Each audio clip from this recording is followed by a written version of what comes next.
ಯಾಕಂದ್ರೆ ಗುಲ್ಬರ್ಗದಲ್ಲಿ ಒಂದು 30-40 ಕೋಟಿ ಸ್ಕ್ಯಾಮ್ ಆಗತ್ತೆ. ಸ್ಕ್ಯಾಮ್ ಏನಕ್ಕಾಯ್ತು? ಅಲ್ಲಿರೋ ಜನಗಳಿಗೆ ಗೊತ್ತಿಲ್ಲ, ದುಡ್ಡನ್ನ ಬೇರೆಯವ್ರಿಗೆ ಕೊಟ್ಟರೆ ಎತ್ಕೊಂಡು ಓಡೋಗ್ತಾರೆ ಅನ್ನೋದೇ ಗೊತ್ತಿಲ್ಲ ಅವ್ರಿಗೆ. ಕೊಟ್ಟಿದ್ದಾರೆ, ಎತ್ಕೊಂಡು ಓಡೋದ್ರು.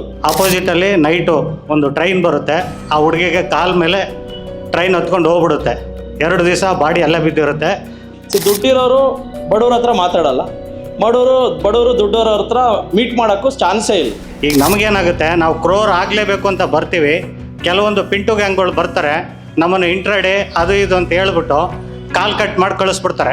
ಯಾಕಂದರೆ ನಾನು ಒಬ್ಬ ರೈತನ ಮಗಾಗಿ ಬಂದಿದ್ದೀನಿ. ನಾನು ಯೂಟ್ಯೂಬ್ ಸುಮಾರು ಸತಿ ನೋಡ್ತಿದ್ದೆ. ನನಗೆ ಮನುಷ್ಯರದು ಒಂದು ವಿಡಿಯೋ ಬಂತು, ಇದು ನನಗೆ ಗೊತ್ತಾಯಿತು ಶೇರ್ ಮಾರ್ಕೆಟ್ ಅಂತ. ಮೊದಲೇ ಅಲ್ಲಿ ಬಿದ್ದಿದ್ದೆ ಹಳಕ್ಕೆ, ಬ್ಯಾಡ ಅಂತೇಳಿ ಹುಷಾರಾಗ್ಬಿಟ್ಟು. ಯಾಕೆ ರೈತರು ನಾವು ನೇಗಿಲು ಹಿಡಿದು ಕೈ ನೋವಾಗಿರುತ್ತೆ, ಮತ್ತೆ ಹಿಡ್ಕೊಂಡು ಮುಳ್ಸು ಸತಿ ನಿನ್ನ ಸ್ವಲ್ಪ ಗಾಯ ಆಗುತ್ತೆ. ಕೈ ಮಾಡ್ಕೊಳ್ಳೋದು ಬೇಡ ಅಂತ ಬಂದ್ಬಿಟ್ಟೆ ವಾಪಸ್. ಸುಮಾರು ಒಂದು 50 ವಿಡಿಯೋ ನೋಡಿದ್ವಿ. ಯಾಕಂದ್ರೆ ನಮ್ದು ಲೈಫ್ನೇ ಕೋಟಿ ಮಾಡೋದು ದೊಡ್ಡದಲ್ಲ, ನಮ್ಮ ಜೀವನ ಕೋಟಿ.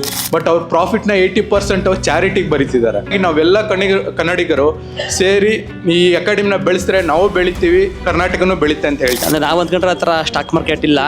ಇಲ್ಲಿ ಒಂದು ದೊಡ್ಡ ಸಮುದ್ರ, ಈ ಸಮುದ್ರ ಒಳಗೆ ನಾವೆಲ್ಲ ಸಣ್ಣ ಸಣ್ಣ ಮೀನುಗಳು, ಇಲ್ಲಿ ದೊಡ್ಡ ದೊಡ್ಡ ತಿಮಿಂಗಲಗಳಿದ್ದಾವೆ. ನಾವು ಅದರಿಗೆ ಫೈಟ್ ಮಾಡೋಕ್ಕಾಗೋದಿಲ್ಲ. ಆಮೇಲೆ ಮೆಂಟರ್ಸ್ ಹೆಂಗೆ ಅಂತಂದರೆ ಕ್ಲಾಸಲ್ಲಿ ಕ್ಲಾಸ್ ಮಾಡ್ತಾ ಇರ್ತಾರೆ, ಸೆಂಟ್ರಲ್ಲಿ ಕೇಳ್ತಾರೆ ಅರ್ಥ ಆಗ್ತಿದೆಯಾ, ಅರ್ಥ ಆಗಿಲ್ಲ ಅಂದರೆ ನಾವು ಮುಂದಕ್ಕೆ ಹೋಗಲ್ಲ. ಪ್ರತಿ ಸಂಡೇ ಫ್ರೀ ವರ್ಕ್ಶಾಪ್ ಮಾಡಿ what is right, what is wrong, market ಅಂದರೆ ಮಿತ್ಸ್ ಏನು, ರಿಯಾಲಿಟಿ ಏನು ಪ್ರೂವ್ ಮಾಡ್ತಾ ಇದೀವಿ.